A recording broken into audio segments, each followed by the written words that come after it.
All right, check this out. You guys are back on the Hater World and on Blue Devil. What we have going on today is a video of Alex Alonso from Streets and Scholars talking to 600. You know, the same guy that had Crip Mac under contract, the same guy that took Crip Mac's YouTube page and holding it hostage. You know, that guy. I guess he's saying he got a contract, which we've already all heard, but now he's giving us details on the contract itself. And I've never watched this video. Somebody sent it to me. And I usually watch a few minutes, a few seconds, just to make sure it's not no weirdo activities. But this one, right away, I seen Streets and Scholars, and I said, this is good to go, right? So check this out. If you don't follow Streets and Scholars, go over to Street Gangs TV and hit them with a subscribe. And other than that, if you guys are new to the Hater World, make sure you go over and hit the subscribe button, hit the bell, like the video, and most importantly, run up the comments and run up the likes. You already know we drop 3-4 videos a day. You know, we do what it do. And we got a video out right now called, what's it called? BTB Savage killed his home invaders and got killed 24 hours later. That's a 40-minute video. We just watching the entire clip, commenting on it. So go over to the main page, look for it, and watch that one. You don't want to miss that one. Other than that, I don't want to hold you guys too long on this intro. Go follow us on Blue Devil Reactions. Follow us on Spotify, Apple Music, and every Friday, 7 p.m., live music request reactions. All right? So with no further ado, let's go ahead and watch this video and get you guys a Southsiders reaction. Let's go. Everybody wants to hear about probably the most famous Crip in the world. I don't even think that's an exaggeration. I gave him that name. Is that right? I say he the most famous Crip in the world. I don't know how he became the most famous Crip in the world. I said this in another interview. I forget who was I chopping it up with. Oh, I was chopping it up with ODM Slim, and I just said I still don't understand the sensation behind Crip Mac. Yeah, it seems like a lot of people are trying to tie themselves into CMac some kind of way, either react to him, right. video about him, talk about him, because for whatever reason, and I don't know the reason, I'm still confused on this, but he's a sensation, and I don't know why. He killing out. You know why? No, I don't know why. You don't know why? I don't understand why he's a sensation. There's so many other Crips and Bloods out here that should be sensations. All right, listen, this one. You want to know why? Because he's fully out there. Because he doesn't put no, what do you call that? A limit to what you say or do, right? If he thinks it, he says it. Most people think about what they're going to say. He don't. He just blurts it out, you know? And the same thing with what he does. Usually, most people will think about their actions. He don't. He just says it and does it, and whatever happens, happens. And, you know, people watch and be like, what the fuck is this guy's going to do next? He already dissing the homies from the H. He already got it tatted on his head. What kind of other activities is he up to? Let's watch. And I think that's why. I think they're just waiting for him to crash out, so they continuously watch over and over again. I could be wrong. Who knows? And he's beating them all. And listen, we ain't even seeing eye to eye right now, but I still give him his credit. He make this videos about him, and I'll never diss him. I'll give him his credit. He's the most famous Crip in the world. Okay, so how did you eventually end up being either on his team or him on your team to where you're managing this dude? Okay, so he did a deal with CME. CME is Cutthroat Music Entertainment, or Cutthroat Music Empire, you know, or CME Global. He did a deal with them. You know, I didn't know Crip Mac, you know, and I heard he was supposed to be fighting Blueface. So that's when I inserted myself. He's from neighborhood, I'm from neighborhood. So yeah, get him on the phone. I'm gonna train him for this fight. You know, he never boxed before. He's a heavyweight. I took myself for never boxing before to the top of the boxing world. I could take him the same thing. This fool not on top of the boxing world. Listen, from all the research that I've done, right? And I've done a lot of research. This motherfucker right here lying about his boxing career. I could be wrong, right? I could be wrong. I'm fucking human. But from what I've seen online, this guy has lied about his fighting career, his boxing career, bro. Other trainers can't do it. They ain't fought heavyweight. They ain't trained no heavyweight. They be just popping it. They don't be successful boxers. I'm the one for him, man. We from the same neighborhood. I'm going to show him from the ground up. Where he at? Get him here. So, we tracked him down and, we linked up. So CME had signed him for whatever they signed him for. I'm not on that contract. But they was like, listen, man, you out there with him there in New York. Hey, man, you can be the manager. Take him around, do what you do, train him, what to do. And that was our relationship. We developed our own relationship. And then he went to jail. Now, since he's been out of jail, he's been saying certain things about his contract with CME. And, he look at me like I am CME, so it's F me too. He lying. You want to know why? He's always said that he's the owner of CME or he runs it. Right now, he said that CME is out of New York, right? And he's just under CME, like he not the owner.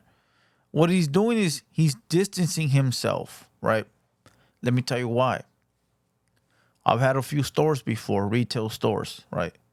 And when customers come in, they think that because if they talk to the owner, they either get a better deal, they can work out whatever arrangement they want. If they're disgruntled, they can work it out with you because you're the owner, right? You the owner. There's nobody to talk to. You're not a manager. You're not an employee. You the owner. If I want my money back, you can make it happen, right? So by him saying, hey, I'm not the owner of CME, I just work for him. You can sort of like, if CMac feels disrespected, hey, yo, 600, I don't like the way this works. How can we fix it? Oh, I don't know, dog. I just work for him. I'm not the owner. I don't run it. You feel what I'm saying? That's how easy it is. I remember I used to tell all the people in my shop, look, I'm not the owner. I just work here like you guys. If they ever come, the owner's never here, right? It sort of gets you away from a lot of legal trouble, bro. And that's what he's doing. He already realized that by him saying he was the owner of CME, everybody was looking at him like the bad guy.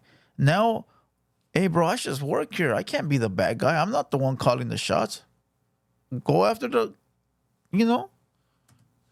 But he still got to honor that contract. You know what I'm saying? He signed a 5-year deal. And it's just like if, I sign with you, you're going to expect me to do my part. You do your part, do your part. So he don't talk. If it ain't your label, what the fuck you worried about what CMac does? He says CMac was his homie. They from the same hood, right? All right, cool. The hood bond is thicker than the bond for you and the label, right? So if CMac your homie, fuck the label, right? But because you own the label, oh, he got to honor the contract. Come on, dog. What the fuck you think a motherfucker stupid or what? Me because he feel like I'm in cahoots with them. See? And, when in reality, he was already with them before he met me. You are rocking the CME gold medallion. Yeah. I'm loyal to the soil, man. They gave me my first 100,000. You know what I'm saying? Before I made that 250,000 in Germany, they gave me the money. I gave them that money back with some. So, I'm forever indebted with them. So, what kind of agreement did CripMac sign with CME? We signed like an entertainment deal for music, combat sport. He keeps saying we. Listen to his words. We signed. Wait. What do you mean we? Motherfucker, you don't own CME. What do you mean we? You mean they signed the deal. They. That's how you know motherfuckers be lying, bro. Listen to their words. All entertainment stuff, social media. The type of 360 deals they do. It covers everything. Well, basically, we're going to blow you up, but since you got so much attention, then we're going to need a little bit of everything around it. So I'm sure some people told him, hey, man, that was probably not a good contract you signed because you're already blowing up by yourself, right? And these people already, I'm sure, what is it, 15%, 20%, or 30% maybe? I don't know. Whatever it was, he got a lot of money out of it, and he got upfront money, and he got all the money that was made and some. So he got a sweet deal, and he was dealing with people who got enough money to fund whatever he needed. So let's just say, you make 50,000, right? Okay, and the company gets 20,000, you get 30. He get the whole 50, and you get another 50. So they get nothing. What? So that's the type of relationship, that's the type of good people these were. Bro, is this fucking guy retarded or what? Oh, I only made 50K this month, so I'm gonna give you 100. What the? Hey, bro, sign me up. Sign me up. Somebody get me the contact number to CME, please. Check it out. Alex Alonso. Shoot me the contact, my boy. If that's the way it's rolling, shit, I want to make double what I'm making now just because this guy says so. He said, not only I want my 30, I'm going to spend your 20, and I need another 50. Take it. And he said, man, fuck that contract. So that's what's going on. What? It's not like out of the 50, they kept 40, gave him 10, and he's saying, F y'all, I need the other 40. He took the whole 50, took another 50, and said, fuck them. Okay, well, but they're the bad guys. Well, since he signed this agreement, does that mean anything? Let's not forget that CME had a video about a year ago where he said, I got Crip Mac 100 racks, but I only gave him 10 racks. Fool. Like, man, these motherfuckers are slow, dog. Let's say Crip Mac makes 100,000 on a boxing fight next week. Part of that money goes to CME, or should go to CME. It should. So is CME going to aggressively pursue any financial? Yes, they're going about the legit way though. Like I said, they sat back, been letting him get his money, and he just been disregarding, his end of the contract. So now the legal part comes in. You start serving papers, start sending out paperwork, cease and desist, serving stuff, notice of breach, it's in default, stuff like that. You got to go through the process. So we'll see how it go. Now, do you know what was the incident, or what was the situation where let me back up a little bit. He signs this agreement. Listen, if it's true or not, at least the fool's not being a barbarian and wanting to fight. At least he's doing it the right way. And then he goes to prison. How many months was he signed to CME before he ended up going to prison? I think 2 or 3 months. So it was a pretty fresh agreement. Yeah. So that means you guys are waiting for him to get out of prison. And part of the 5 years that he signed for is at least as part of this prison time where he's doing nothing. Yeah. Okay, so he gets out. You're expecting for him to come back to CME when he gets out. Yeah. Does he come back to CME, or did he already turn his back before he got out? He turned his back before he got out. Okay, so he never came back to CME. No. Okay. I had to actually tell him that I'm not on your contract. We can still do business to see if we can, get our relationship better, because he's in jail talking bad about me. Mr. Lovejoy is a scammer and da-da-da, but I'm not taking none of that stuff serious. I know I'm not. I'm like, what is he doing? Why is he doing this? Because you did scam him. You run the page, his original page with like hundreds of thousands of subscribers. He runs it. Listen, shout out to CMac, bro. CMac. Shout out to CMac for being a real one and helping Crip Mac succeed in this content game, bro. Something that Mr. Lovejoy couldn't do. Something that Crip Mac's other homies couldn't do. I don't know how a lot of people fumbled that bag. As a matter of fact, I'm not going to listen to this guy no more because he ain't got nothing productive to say. Listen, out of all the people that been in Crip Mac's corner, nobody was smart enough to see the talent in them like CMac was, bro. Like CMac did. I don't understand how all these people fumbled the bag, bro. Not one big homie from his set said, hey, bro, I could help you blow up. You need a manager. I'm not going to do you dirty. I'm going to help you out. Let's do it. Let's both get paid.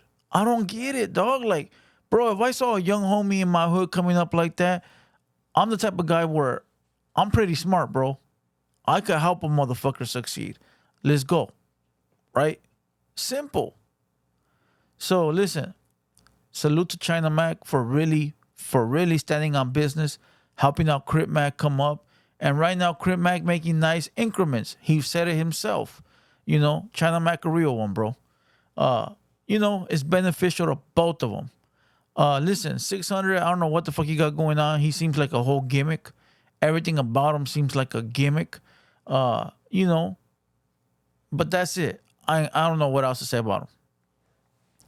Once again, go subscribe to Streets and Scholars. They got some good podcasts going on over there. And other than that, I'm going to kill this video word and call it a day. I hope you guys enjoyed this one. Once again, I'm Blue Devil. This has been the TheHaterWorld production, and we out.